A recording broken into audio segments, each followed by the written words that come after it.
সচরাচর আমাদের আইশ্যাডো প্যালেটে কিছু কালার অকওয়ার্ড মনে করে ব্যবহার করি না, পরে থাকে প্যালেটের এক কোণায়। তাই আজ আমি গ্রিন কালার দিয়ে ক্রিয়েট করে একটা লুক নিয়ে চলে এসেছি। তোমাদের একটু জানিয়ে দিই যে কোনো কালারই অকওয়ার্ড নয়, কিছু পদ্ধতি থাকে যেগুলো ফলো করলে একটা সুন্দর আই লুক ক্রিয়েট করা যায়। যেমন আজকে আমি যে লুকটা ক্রিয়েট করছি, তোমরাই ফিডব্যাক দিও যে কেমন হয়েছে।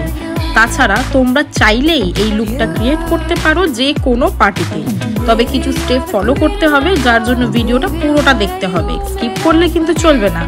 প্রথমে আমি আইটাকে খুব ভালো করে ক্লিয়ার করে নিয়েছি, তারপর কনসিলার প্যালেটের একটি লাইট কালার নিয়ে আমি আইটাকে খুব ভালো করে কভার করে নিচ্ছি এবং ব্লেন্ড করে নেওয়ার পরে আমি সেট করে নিচ্ছি একটা ট্রান্সলিউশন পাউডারের সাহায্যে। প্রথমেই আমি একটা নিয়ে নিচ্ছি ডার্ক গ্রিন কালার, যেই কালারটা দিয়ে আমি আমার আইলিডে 3টে পয়েন্ট করে সেই পয়েন্টগুলোকে ভালোভাবে ব্লেন্ড করে নিচ্ছি। তারপরে নিয়ে নিচ্ছি একটি লাইট গ্রিন কালার, যেটাকে নিয়ে আমি ডার্ক গ্রিনটার সাথে ভালোভাবে স্মাচ করে নিচ্ছি। তারপর ফ্রন্ট কাট ক্রিজটা কনসিলার প্যালেটের একটি লাইট কালার নিয়ে ভালো করে ড্র করে নিচ্ছি।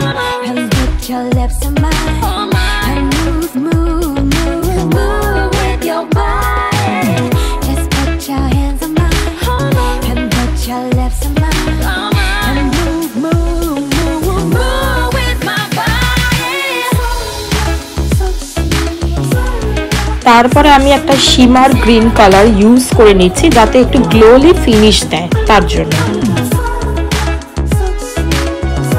এখানে আন্ডার আইব্রোতে হাইলাইট করে নিয়েছি এবং ইনার কর্নারেও আমি হাইলাইট করে নিয়েছি আমার শিমারি যে কালারটা রয়েছে। তোমরা যদি চাও তাহলে সবশেষে গ্লিটার অ্যাপ্লাই করতে পারো, আর যদি না চাও তাহলে স্কিপ করতে পারো। এখানে আমি ফাউন্ডেশন অ্যাপ্লাই করার পরে আমি পাউডার দিয়ে সেটাকে সেট করে নিচ্ছি এবং তার আগেই জানিয়ে দিই যে আমার যে আই মেকআপটা ছিল, যেমন হচ্ছে লাইনার এবং কাজল থেকে শুরু করে তাছাড়া ল্যাশেস আমার পরানো কমপ্লিট হয়ে গেছিলো। তো এরপরে আমি এখানে করে নেব কন্ট্যুরিং এবং ব্লাশার এবং হাইলাইট। আমি এখানে সব কিছু কমপ্লিট করে নিচ্ছি, একটু দেখে।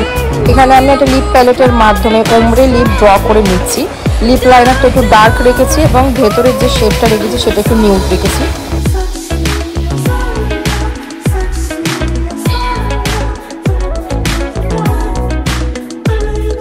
এবং লিপস্টিকের ওপরে আমি একটু লিপ গ্লস অ্যাপ্লাই করেছি, যাতে একটু গ্লোলি ফিনিশটা দেয় তার জন্য।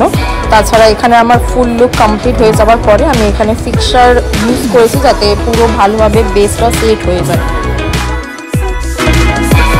সবশেষে আমি এখানে একটু সিঁদুরটাকে ভালো করে অ্যাপ্লাই করেছি, যাতে লুকটাকে একটু সম্পূর্ণ করে এবং আমি যে লুকটা চাইছি সেটা যাতে আমি পাই। তো এখানে আমি সেই লুকটা আশা করি পেয়েছি।